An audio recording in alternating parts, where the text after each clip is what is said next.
I come from a military family. My dad was in the military, my oldest brother, several uncles, and even a few cousins. Believe it or not, I was even in the military for a brief period, around 18 or 19 years old. I went to MEPS, which is the Military Entrance Process and Station. I swore in. I even chose my MOS, which is the Military Occupational Specialty. I chose a specialty that at the time it was 96 Delta, Military Intelligence. I was an imagery analyst. They've since combined two MOSs though. However, my mother scared me into not going to basic training and I was discharged from the Army. So my military career was over before it even started. I will never know how my life would have been if I hadn't gotten out. But one thing I know for sure is Yahuwah created me for war. I know that. I may not have served in the U.S. Army, but since then I've been enlisted in an army way more powerful. Yahusha's army.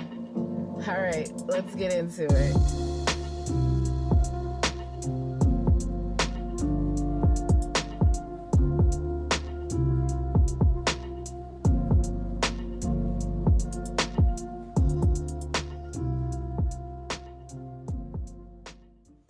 In the military, there are commands called drill commands. You may or may not be familiar with a few of them, such as attention, right face, left face, present arms, order arms, forward march. I know I sound horrible as a drill sergeant. I'm just going to say that. I was never meant for that position, okay? Anyway, there's one command in particular I want to focus on. About face. Yep, that's the one. I know y'all are laughing right now like this chick done lost her mind. Anyway, according to Merriam-Webster, about face is a noun with three definitions. The first being a 180-degree turn to the right from the position of attention. Number two is a reversal of direction. And number three is a reversal of attitude, behavior, or point of view. So summed up, it's a change in position, whether it be psychologically, physically, emotionally, or spiritually, broccoli. So Yahusha, our king, actually commands us to do an about face.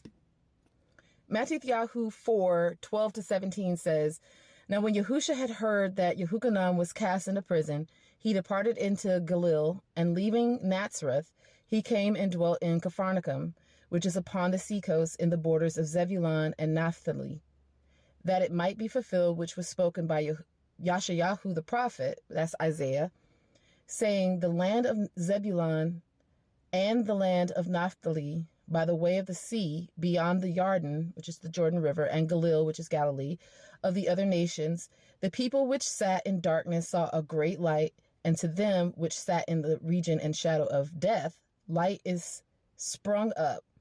From that time Yahusha began to preach and to say, Repent, for the kingdom of heaven is at hand.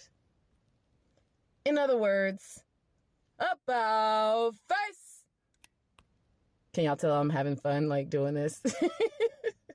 Anyway, so we've been going down this path of healing, but before we go even further, it's important to consider the costs of continuing. This is a long one, but this is Luke 14:25-35.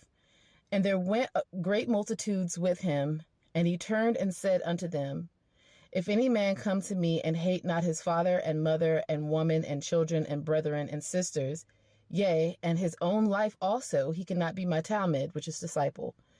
And whosoever does not take up his cross or execution stake and come after me cannot be my Talmud. For which of you, intending to build a tower, sits not down first and counts the cost, whether he have sufficient to finish it? Lest haply, after he has laid the foundation and is not able to finish it, all that behold it begin to mock him, saying, This man began to build and was not able to finish.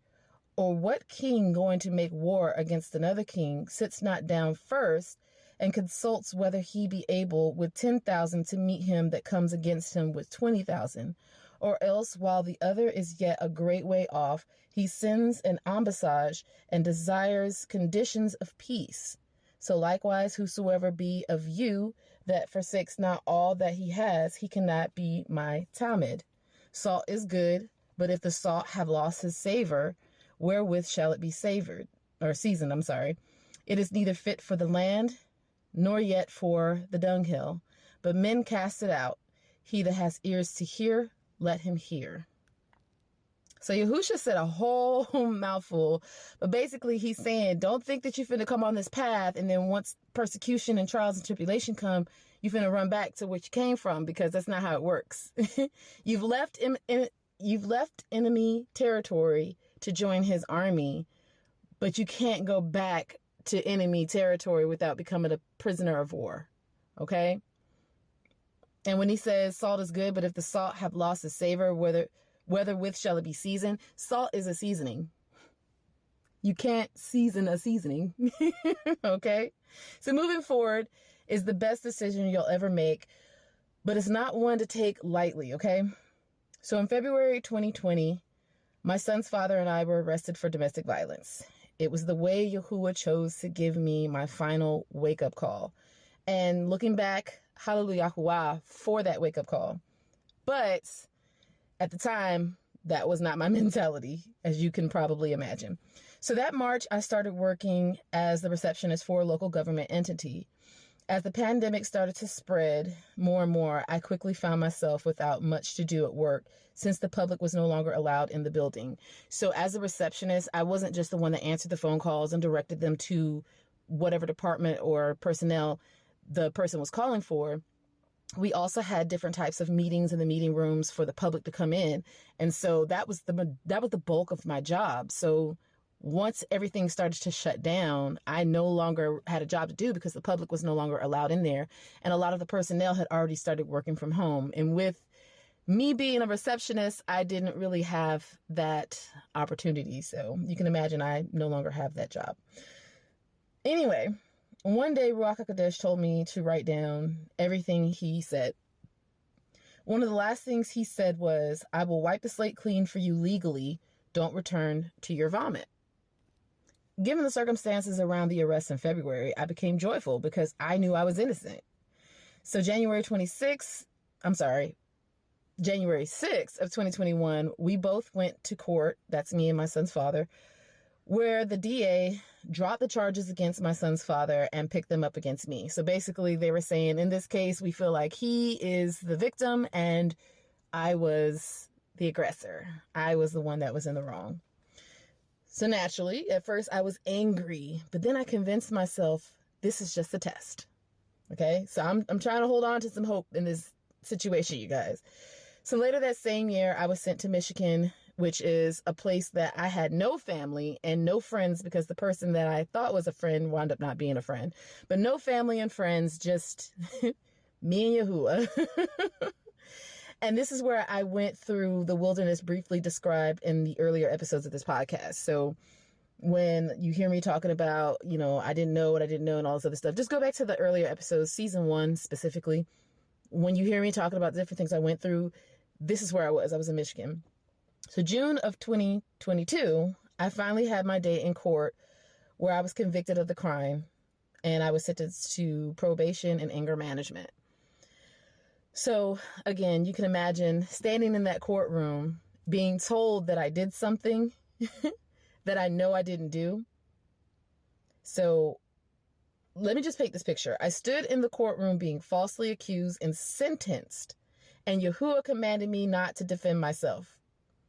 Because trust me, I knew what I needed to say and do in order to keep from being convicted. But he told me, he said, no, don't say anything. You stand there and you take it. Do you have any idea how hard that was and how angry I was? Especially because my son was there. I had to take him with me. I didn't have any place to put him. So I had to take him with me to court. So I was upset with Yahuwah and wondering if maybe I had heard him wrong when he told me that he was going to wipe the slate clean for me legally.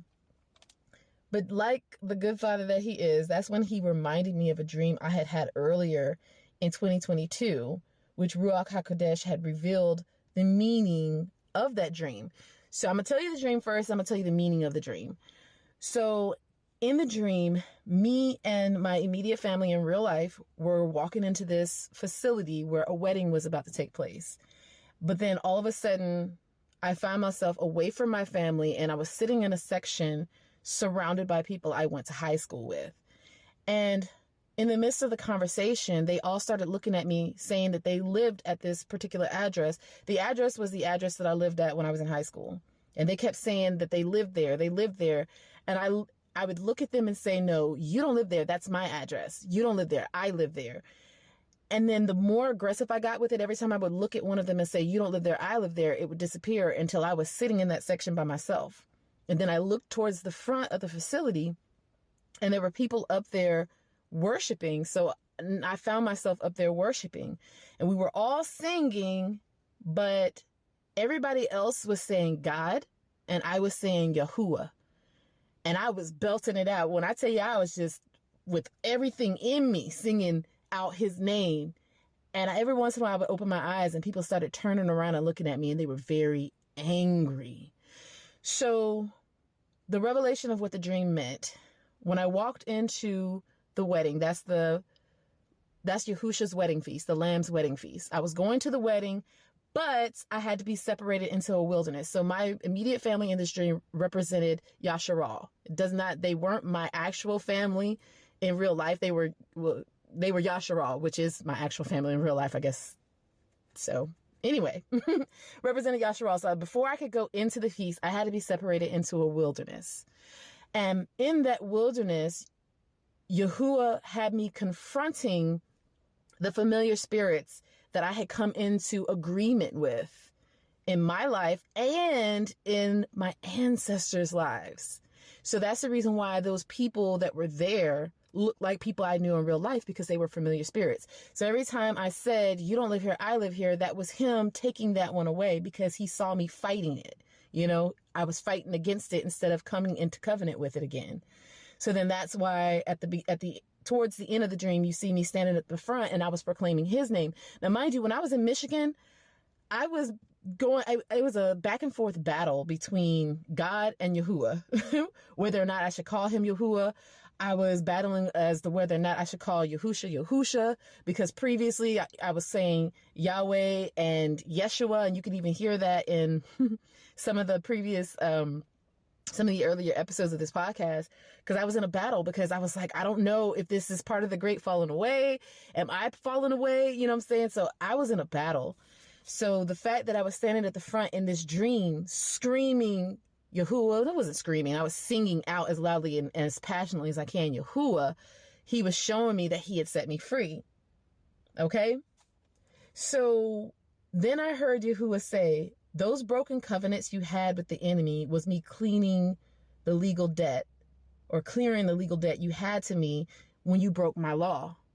So when he said, I will wipe the slate clean for you legally, don't return to your vomit, he was not talking about my legal situation in the natural world. He was talking about my spiritual, my ruachal legal situation that I had, because apparently I was in court and didn't even know it in the ruachal realm.